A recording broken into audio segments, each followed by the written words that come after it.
taong biyaya. Salamat Panginoon sa iyong puna. Misyong kaloob sa aming puso, aming sarili ay aming handog, laging tapat at laging tugon. Naririto handa kami, Panginoon. Kami hahayo sa iba't ibang dako, hatid ang iyong salita at paglilingkod. Inang Maria, ang siyang gabay namit lugod, lalaganap alab ng iyong misyon. Limang taong biyaya, salamat Panginoon sa iyong puna. Misyong kaloob sa aming puso, aming sarili ay aming handog, laging tapat at laging tugon. Naririto handa kami, Panginoon. Ang mga kaloob na aming alay sa mundo, katarungan, kabanalan, kapayapaan. Sa senyal na ito maniniwala ang mundo, pagmamahal namin sa bawat tao. Ang taong biyaya, salamat, salamat Panginoon.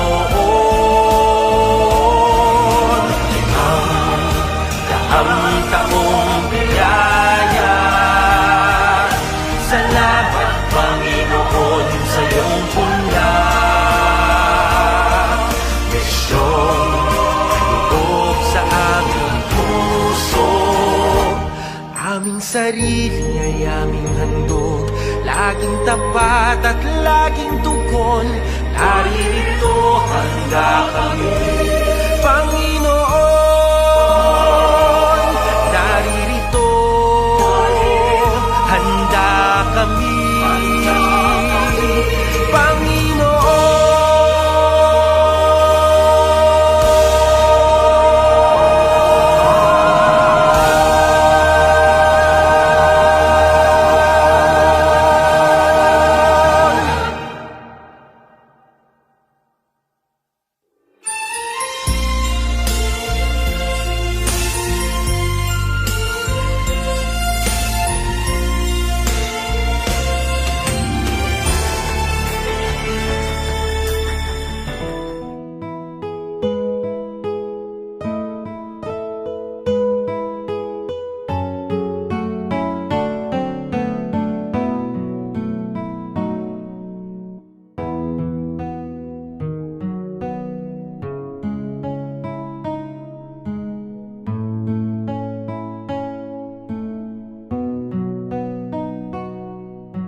Ang anghel ng Panginoon ay nagbalita kay Santa Maria. At siya'y naglihim ng dalang ng Espiritu Santo.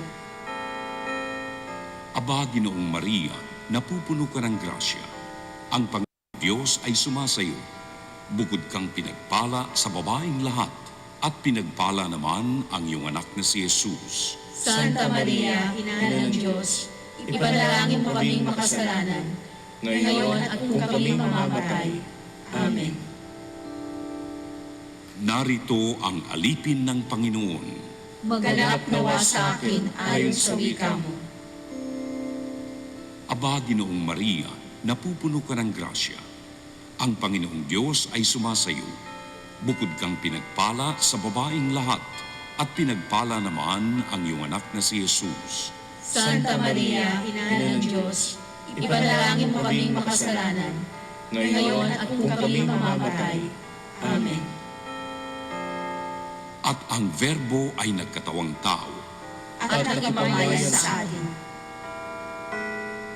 Aba, Ginoong Maria, napupuno ka ng grasya. Ang Panginoong Diyos ay sumasayo. Bukod kang pinagpala sa babaeng lahat, at pinagpala naman ang iyong anak na si Jesus. Santa Maria, Ina ng Diyos, ipanalangin mo kaming makasalanan, ngayon at kung kami mamamatay. Amen. Ipanalangin mo kami, Santang Ina ng Diyos. Nang kami maging dapat makinabang sa mga pangako ni Kristo. Manalangin tayo. Panginoon namin Diyos, kasiyahan mo nawa ang aming mga kaluluwa ng iyong mahal na grasya. Mayayamang dahilan sa pamamagitan ng Anghel, ay nakilala namin ang pagkakatawang tao ni Jesucristo ang anak mo. Pakundangan sa mahal ng sakit at pagkamatay niya sa krus. Pakinabangin mo kami ng kanyang pagkabuhay na muli sa kaluwalhatian sa langit. Sa pamamagitan ng Jesucristo ang Panginoon namin. Shalom. Luwalhati sa Ama, sa Anak, at sa Espiritu Santo. Kapara ng unang-una, ngayon at magpakailanman, at magpasawalang hanggan. Amen.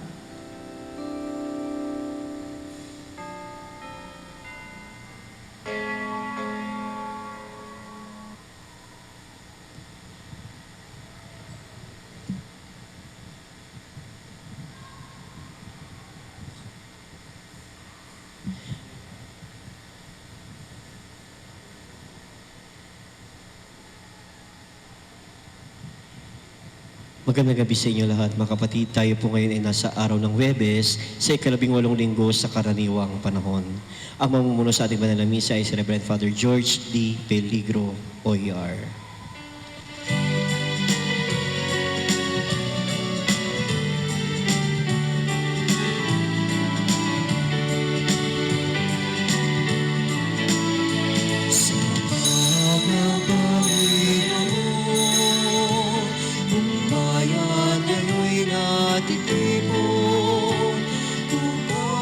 Saluhan ang kaligtasan, handog ng Diyos sa tanan.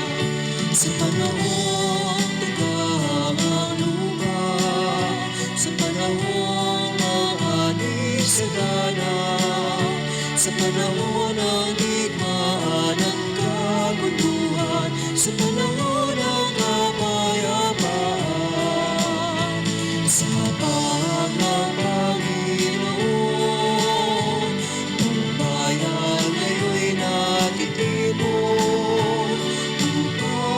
saluhan ang kaligtasan, handog ng Diyos sa tanan. Upang pagsaluhan ang kaligtasan, handog ng Diyos sa tanan.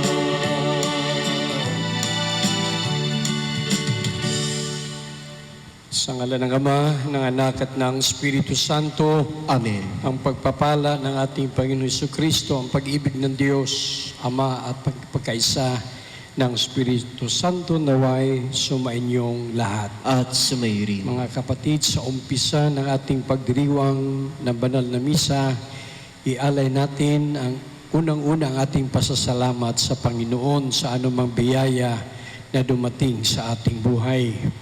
Ialay din natin ang ating mga kahilingan, mga panalangin, at isama natin ang mga panalangin ng nagdiriwang ng kanilang anibersaryo.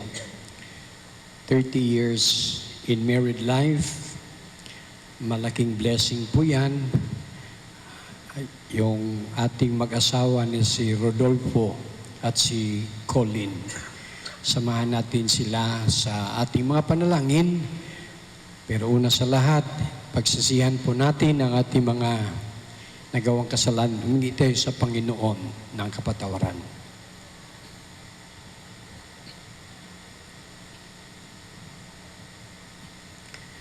Panginoon, kaawaan mo kami.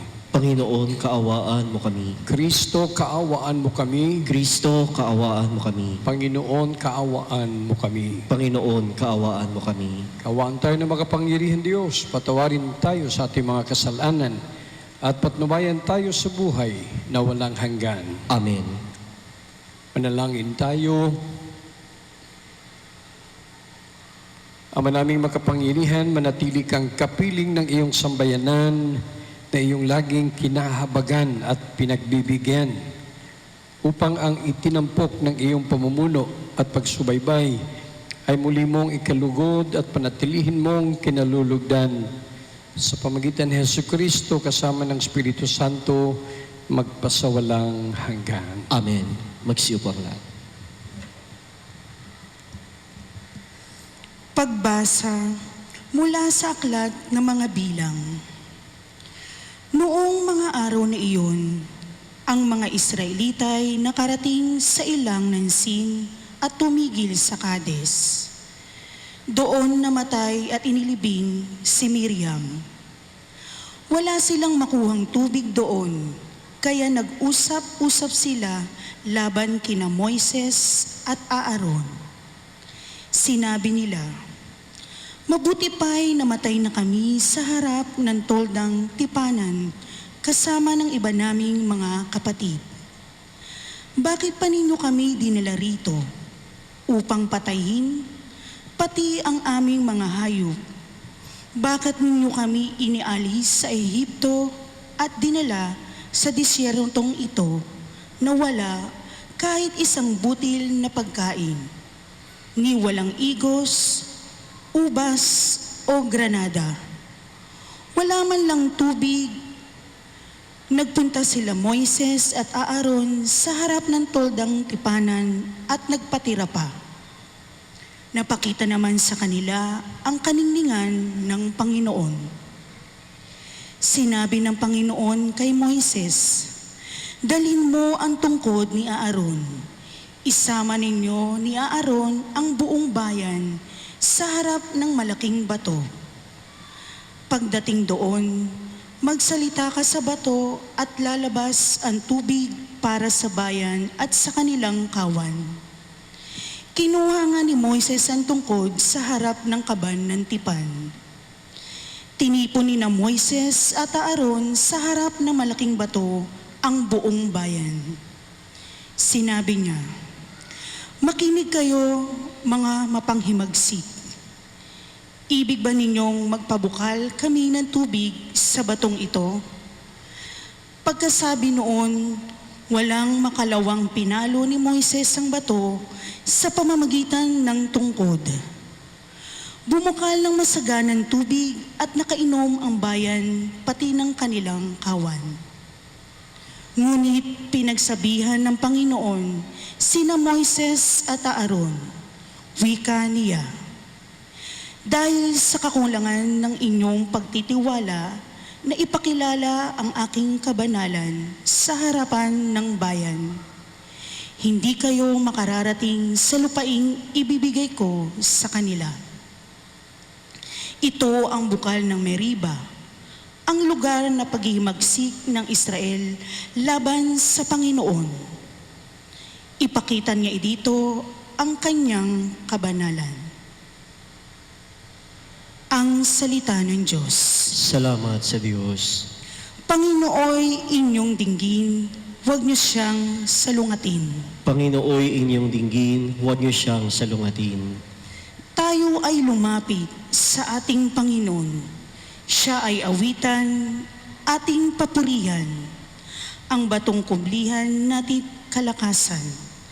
Tayo ay lumapit sa kanyang harapan na may pasalamat. Siya ay purihin ng mga awiting may tuwa at galak. Panginooy inyong dinggin, huwag niyo siyang salungatin. Tayo ay lumapit sa kanya'y sumamba at magbigay galang. Lumuhod sa harap nitong Panginoong sa ating lumalang. Siya ang ating Diyos, tayo ay kalinga niyang mga hirang. Mga tupang tayo'y inaalagaan. Panginooy inyong dinggin, huwag niyo siyang salungatin. Ang kanyang salita ay ating pakinggan. Iyang inyong puso'y huwag patigasin. Tulad ng ginawa ng inyong magulang nang nasa Meriba, sa ilang ng masa. Ako ay tinuksot, doon ay sinubok ng inyong magulang. Bagamat nakita ang aking ginawang silang nakinabang. Panginooy inyong dinggin, huwag niyo siyang salungatin. Magsitayo ang lahat.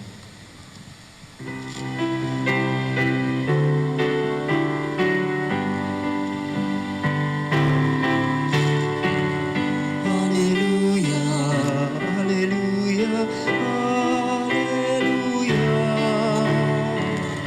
Hallelujah, hallelujah, hallelujah, hallelujah.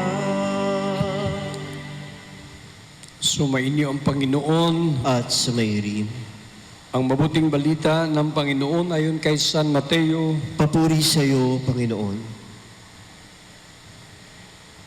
Noong panong iyon, nang dumating si Jesus sa lupain ng Cesarea ng Filipos, tinanong niya ang kanyang mga alagad, sino raw ang anak ng tao ayon sa mga tao? At sumagot sila, ang sabi po ng ilan ay si Juan Bautista.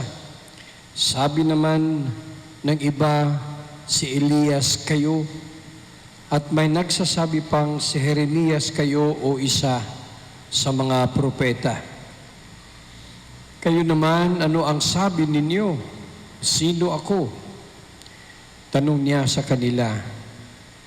Sumagot si Simon Pedro, kayo po ang Kristo, ang anak ng Diyos na buhay.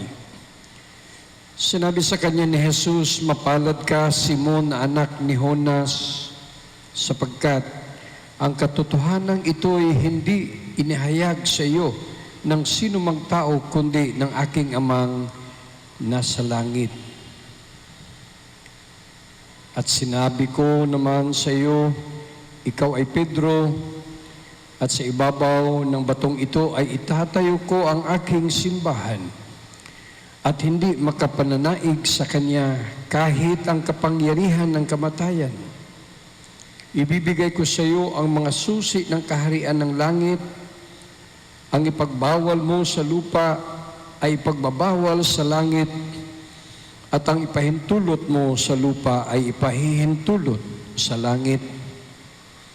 At mahigpit niyang tinagubilinan ang kanyang mga alagad na huwag sasabihin na siya ang Kristo.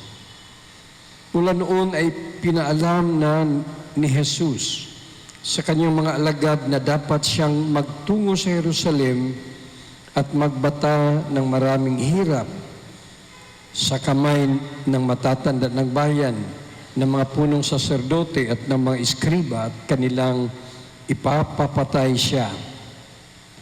Ngunit sa ikatlong araw siya'y muling mabubuhay. Niyaya siya ni Pedro sa isang tabi at pinagsabihan ng ganito, Panginoon, huwag namang itulot ng Diyos. Hindi po dapat mangyari ito sa inyo. Ngunit hinarap siya ni Jesus at sinabihan, lumayo ka, Satanas, hadlang ka sa aking landas. Ang iniisip mo'y hindi sa Diyos, kundi sa tao. Mga kapatid, narito ang mabuting balita ng ating kaligtasan. Pinupuri ka namin, Panginoong Hesukristo. Muli po sa ating lahat, isang magandang gabi at nagpapasalamat po tayo sa Panginoon sa ating pagdiriwang ng banal na misa, kung saan narinig po natin ang unang pagbasa at yung ating ebanghelyo ngayon. Siyempre po ang salita ng Diyos ay malalim. Ano kaya ang mensahe na pwede natin pagnilay-nilayan mula sa ating nabasa at narinig ng kanyang salita? Alam natin, ang salita ng tao, malalalim din. Pero kung gaano kalalim yung salita ng tao, wala po yan sa salita ng Diyos. God's Word is eternal. God's Word is mysterious. Narinig po natin sa Ebanghelyo, mga kapatid, na si Jesus, hinarap niya ang kanyang mga alagad at nagbigay ng isang tanong, sino ako para sa mga tao? At sino ako para sa inyo? Hindi po nagtatanong si Jesus ng ganung tanong dahil hindi niya kilala ang sarili niya. Pagkus, nagtanong siya para unti-unti niyang malalaman kung ano ang pagkakaintindi at pagtingin ng mga tao sa Kanya. Kung siya ba ay kilala ng nasa Kanyang paligid. Mga kapatid, ang ating Panginoon Diyos ay nagpapakilala sa atin sa lumang tipan pa lang, napakadaming beses at pagkakataon. Sa bagong tipan, si Jesus, ganun din, nagpapakilala sa dagat, sa bundok, sa mga may sakit, sa kanyang mga alagad. Lagi siyang nagpapahayag ng kanyang kakayahan bilang Diyos. Kaya nagtatanong-tanong siya. Sana po sa totoong buhay natin masabi natin, Panginoon, talagang nakikilala na kita.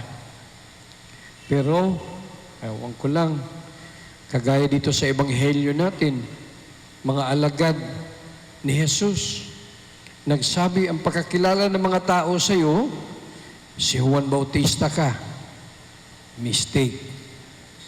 Si Elias ka, mistake pa rin. Si Jeremias ka, o isang propeta, mistake pa rin. Hindi pala ganun kadali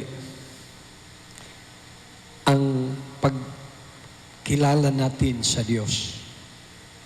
Pero tinanong si Pedro at sabi ni Pedro, kayo ang Mesiyas. Kayo ang Kristo na aming hinihintay. Tuwan-tuwa si Jesus. Kaya binigyan siya ng susi. At sinabi ni Jesus kay Pedro, Pedro, nangyari iyan, hindi dahil matalino ka. Hindi dahil magaling ka. Nasabi mo yan dahil sa biyaya ng Panginoon. Paliwanag po, no? Pakilala natin ang Diyos kapag tayo ay nabigyan ng liwanag mula sa Kanya. Kaya sana araw-araw hingiin natin yung karunungan mula sa Kanya. Yung liwanag mula sa Kanya. Kasi kung tayo lang, kung ano-anong masasabi natin at nagkakamali tayo. Congratulations po sa ating nag-aanibersaryo ngayon, 30 years. Hindi po joke yan. Alam ko, nung nag-umpisa kayo na magkakilala, wala pa kayong face mask. Kaya kitang-kita yung mga itsura ninyo noon. Ngayon, Hindi ko alam kung makakilala pa rin kayo ngayon kasi nakaka-face mask na. Marami ng mga nakaraan. Pero sa loob ng 30 years, dapat magpasalamat talaga kasi hindi naman puro tawanan yan eh. Kahit kami mga pare, hindi porket narating mo yung anibersaryo mo, masasabi mong hindi mo naranasan yung problema. Sa mag-asawa daw, mayroong 3 singsing, rings. Engagement ring, wedding ring, suffering. Suffering. Yun, maliwanag yun sa buhay natin bilang Kristiyano. Kaya si Pedro, tumama man siya sa umpisa, sa part 1, dahil sabi niya, kayo si Kristo, Mesiyas. Mamaya, nung pinahayag ni Jesus, napupunta siya sa Jerusalem at doon talaga niya maranasan yung sakripisyong totoo. Ayaw ni Pedro. Gusto niya banding-banding lang, jaming-jaming lang, kung saan-saan. Ayaw ni Pedro o hindi niya nakita ang malalim na kahulugan sa suffering, sa sakripisyo. Pasalamat tayo kasi si Rodolfo at si Colin, hindi ko alam kung ilang suffering. Kayo lang po ang may alam niyan eh. Pero sana patuloy niyong maintindihan bakit tayo binibigyan ng mga sufferings na minsan madali lang lampasan, minsan naman napakahirap lampasan. Oh, pero the real Christian is someone who embraces the element of suffering. Kasi hindi naman pwedeng puro kasiyahan lang. Talagang dapat malalampasan anumang hamon, pagsubok, sakripisyo sa ating buhay. Parang takbuhan yan eh. The more obstacles ang iyong malampasan, much better po yun. Kasi yung mga problema na yan, sabi nga, mga pagsubok yan. Yun yung nagpapatatag sa ating samahan. Kaya balik po tayo sa ating Panginoon. Kawawa yung hindi nakakilala sa Kanya ng tunay. Kasi malilito, nawawalan ng karunungan.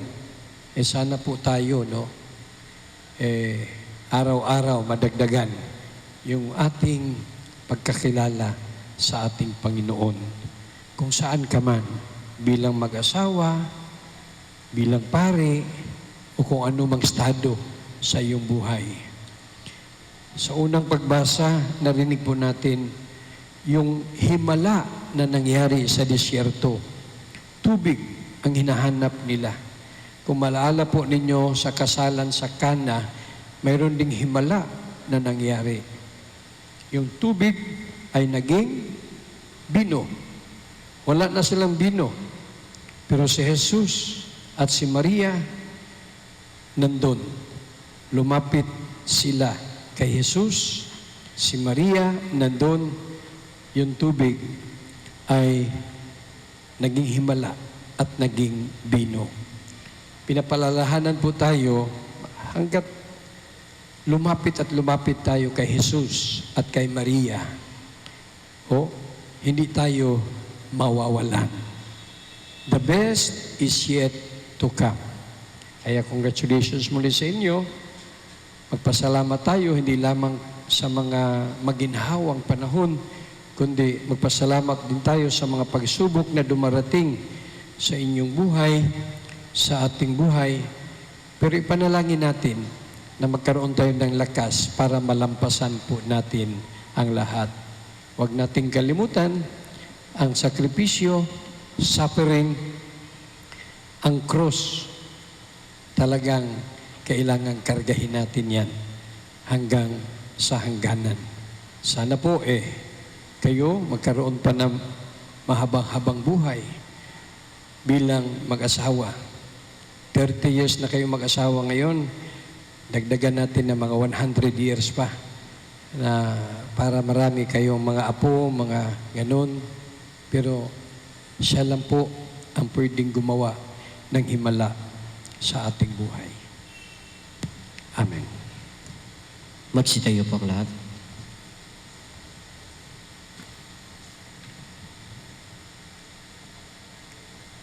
Habang ating pinagnilayan ang simulan ng ating simbahan, manalangin tayo ng may bukas na puso sa ating Diyos Ama para sa sarili nating pangangailangan at ang pangangailangan ng sandaigdigan. Ang ating tugon, buhay na Diyos, basbasan mo ang iyong bayan. Buhay na Diyos, basbasan mo ang iyong bayan. Ang mahal na Papa, ang tagapagmana ng tungkulin ni San Pedro, naway gamitin ng matalino at ayon sa kalooban ng Diyos ang kapangyarihan ng susing ipinagkaloob sa Kanya.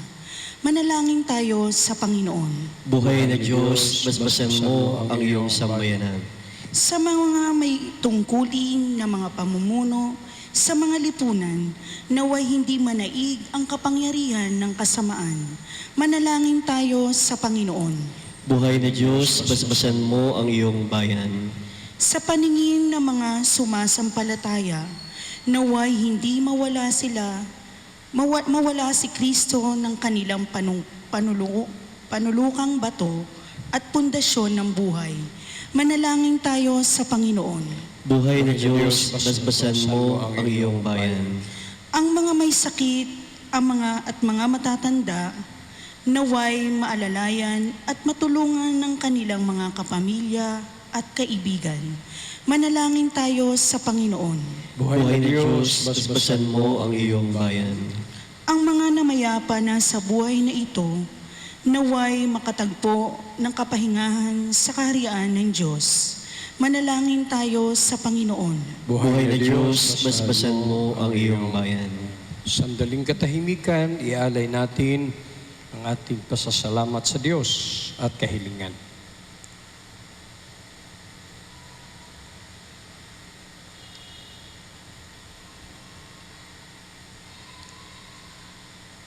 Amang pinagmumulan ng lahat ng karunungan, ipinagkatiwala ng iyong anak ang kaniyang kapangyarihan sa simbahan.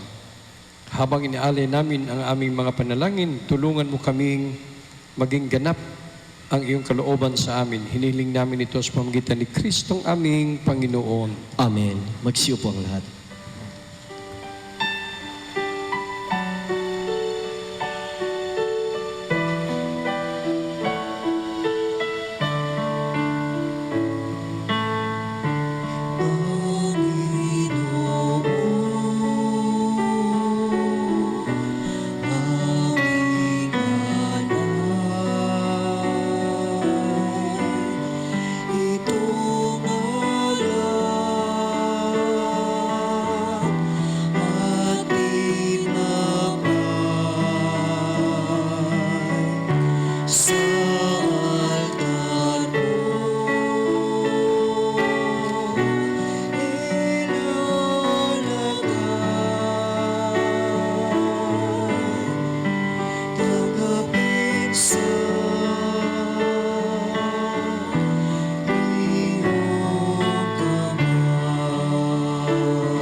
Andalangin kayo mga kapatid upang paghain natin ay kalugdan ng Diyos, amang makapangyarihan. Tanggapin nawa ng Panginoon itong paghahain sa iyong mga kamay, sa kapurihan niya at karangalan, sa ating kapakinabangan at sa buong sambayanan niyang banal.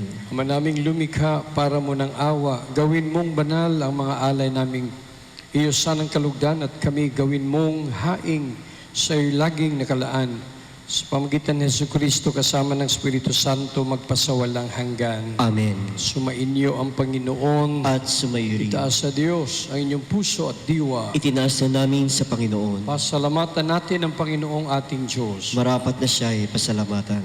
Ama naming makapangyarihan, tunay ngang marapat na ikaw aming pasalamatan. Ikaw ang lumikha sa tanan, ikaw ang nagtakdang magkaroon ng gabi at araw, gayon din ng tag-init at tag-ulan.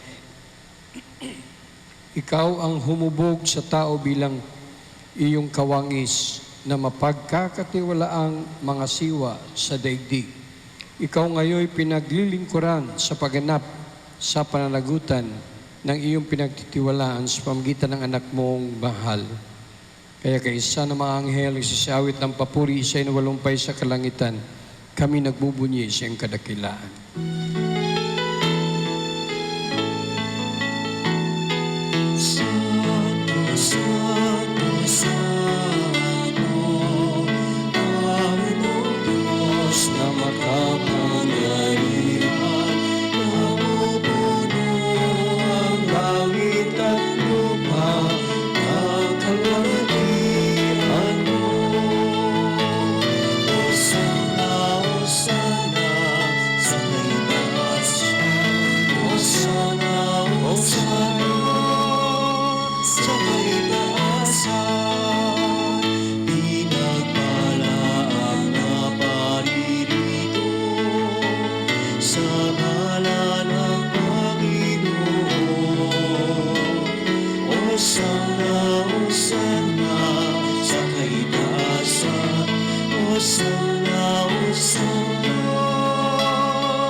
Ama naming banal, ikaw mukha ng tanang kabanalan, kaya't sa pamagitan ng Espiritu gawin mong banal ang makaloob na ito upang para sa amin, maging katawan na dugo ng aming Panginoong Jesucristo.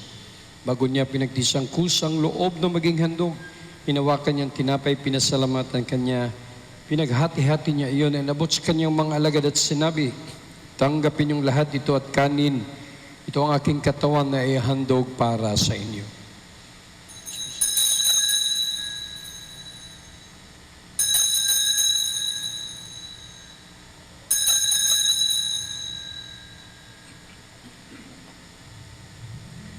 Yun din naman, nung matapos ang hapunan, niwakan niya ang kalis, muli kanyang pinasalamatan. Inabot niya ang kalis kanyang mga alagad at sinabi, tanggapin yung lahat ito at inumin. Ito ang kalis ng aking dugo ng bago't walang hanggang tipan. Ang aking dugo na ibubuhos para sa inyo at para sa lahat. Sa kapagpapatawad ng mga kasalanan, gawin ninyo ito sa pag-alala sa akin.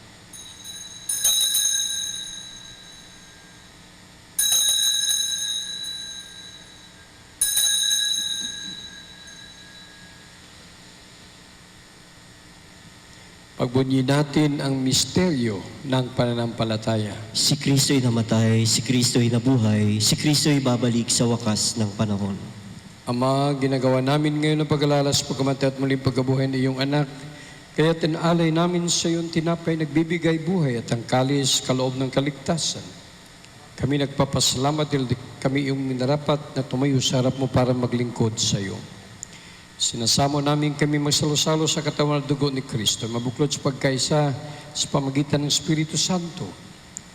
Ama, lingapin mo simbang naganap sa buong daigdig, puspusin mo kami sa pag-ibig kaysa ni Francisco na aming Papa, ni Jose na aming Arsobispo ng Tanang Kaparian.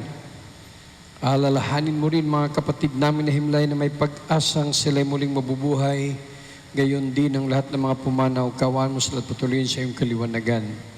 Kawaan mo at pagindapatin kaming lahat na makasalo sa iyong buhay na walang wakas. Kaysa na mahal ni Birheng Maria, na ina ng Diyos, ang aming patrona, Birhen ng kapayapaan at mabuting paglalakbay, si San Jose, mga apostol, San Agustin, at lahat ng mga banal na muhay dito sa daigdig ng kalugod-lugod sa iyo, may pagdiwang nawa namin ang papuri sa karangal mo sa pamagitan ng anak na aming Panginoong Jesucristo. Sa pamagitan ni Kristo, kasama niya at sa kanya, lahat ng parangal at papuri ay sa iyo. Diyos amang makapangyarihan kasama ng Espiritu Santo, magpasawalang hanggan. Amen. Magsitayo ang lahat. Sabay-sabay nating dasalin at kantahin ang panalangin na binigay ng Panginoon sa atin.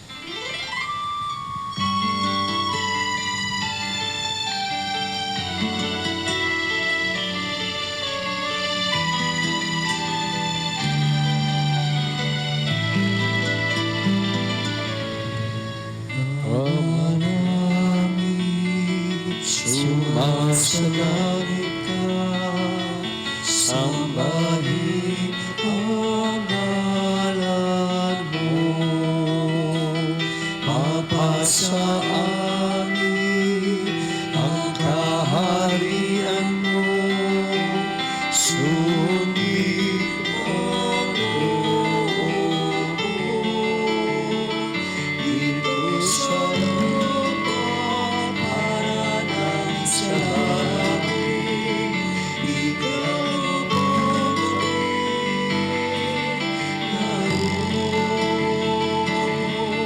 ng aming kakanin sa araw-araw at pagkawarin mo kami sa aming mga sala.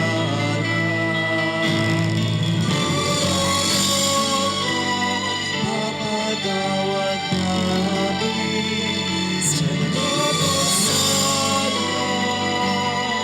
sa amin, at huwag mo kami dulot sa tukso,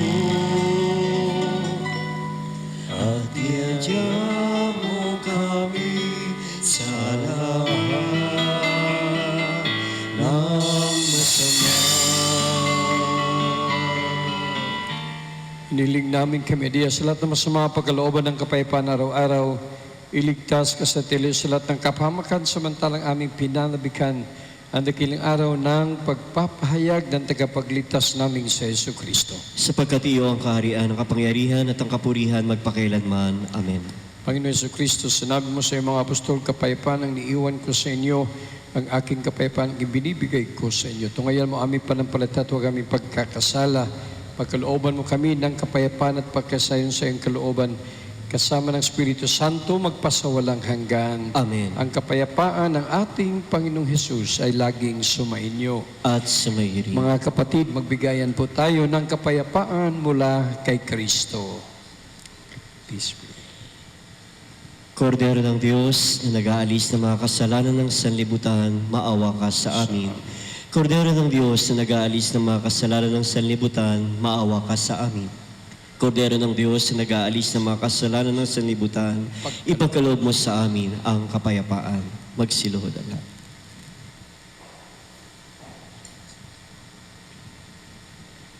Mga kapatid, narito si Jesus, ang Kordero ng Diyos na nagpaalaala sa ang ating Ebanghelyo sa kanyang pagpapahayag ng sakripisyo para sa ating kaligtasan. Mapalad tayong lahat ng niyahan sa kanyang huling hapunan. Panginoon, hindi ako karapat-dapat na magpatuloy sa iyo, ngunit sa isang salita mo lamang ay gagaling na ako. Katawan ni Kristo, Amen.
Bago po ang ating huling panalangin, alam nyo, kapag may anibersaryo, lagi kong maalaala yung kwento ng isang apo. Sabi niya sa kanyang lolo na matanda, "Lo, believe ako sa iyo. Hanggang ngayon, ang tawag mo kay Lola, Honey. Sa tanda mo yan, 90 plus. Nakakatuwa. Mahal na manahal mo talaga si Lola kasi ang tawag mo sa kanya, Honey, araw-araw." Sabi ng lolo, "Apo, halika, may sasabihin ako sa iyo. Atin lang to. Sikreto." "Ano po yun, Lo?" "Huwag mong sabihin kay Lola, ha. Ang tawag ko sa kanya, Honey. Kasi nakakalimutan ko yung pangalan niya kadalasan, kaya baka ibang pangalan ang mabanggit ko, mag-away pa kami sa katandaan. Sana po si Colin at Rodolfo, magkaroon kayo ng magandang panahon habang tumatanda, mahaba. Sana lagi kayong kumakanta. Kasi pag haluin natin yung pangalan nyo, Koro. Colin at saka Rodolfo. Koro. Parang lagi lang kumakanta. Sabi nila, yung taong kumakanta, malamang masaya.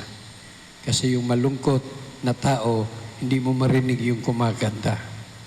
Kaya sikapin nyo, parang mahal na birihin natin yan eh. Laging nagpuri sa Diyos. Hindi lamang siguro sa panahon na masagana, kundi kahit sa panahon na may pangangailangan. Lumapit tayo sa Kanya at siya na ang bahala na magpuno sa ating kahinaan at kakulangan. Congratulations po sa inyo. Manalangin tayo. Ama naming mapagmahal, kaming pinapagsalo mo sa banal na pakikinabang ay iyong tuwangan sa ginagawa namin sa araw-araw upang kaming hindi mo pinagkakaitan ng pagsubaybay ay gawin mong maging marapat sa lubos na kaligtasan. Sa pamagitan ni Jesucristo, kasama ng Espiritu Santo, magpasawalang hanggan. Amen. Sumain niyo ang Panginoon At sumayo rin. at pagpalain kayo ng makapangyarihan Diyos, Ama, Anak at Espiritu Santo. Amen. Tapos ng ating banal na Eucharistia, taglayin niyo ang pag-ibig at kapayapaan ni Kristo. Salamat sa Diyos.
Mahabagin at mapagmahal na Ama, nagsusumamo kami sa iyo upang hilingin ang iyong patnubay laban sa COVID-19 na nagpapahirap sa marami at kumitil na ng maraming buhay.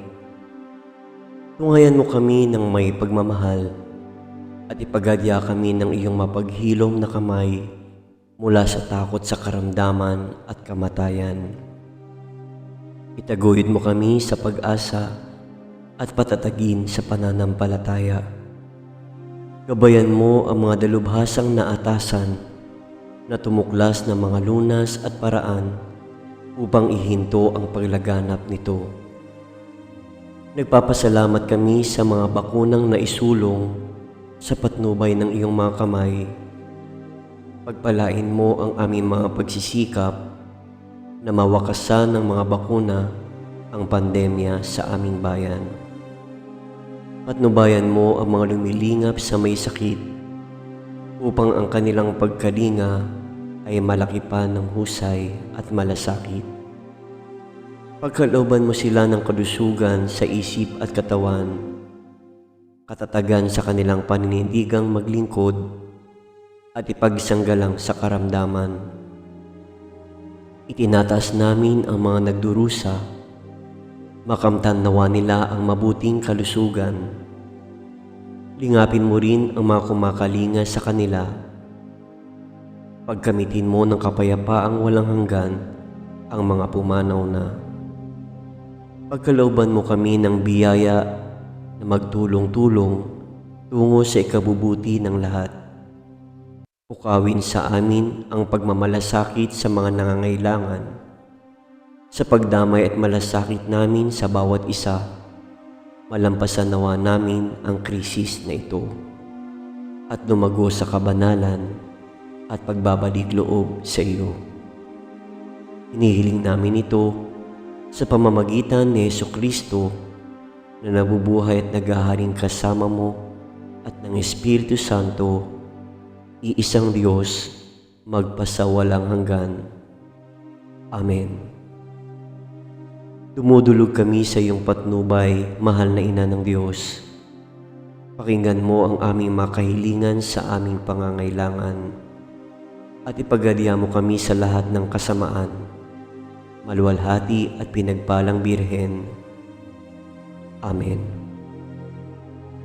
Mahal na Birhen, mapagpagaling sa may sakit, ipanalangin mo kami. San Jose, ipanalangin mo kami.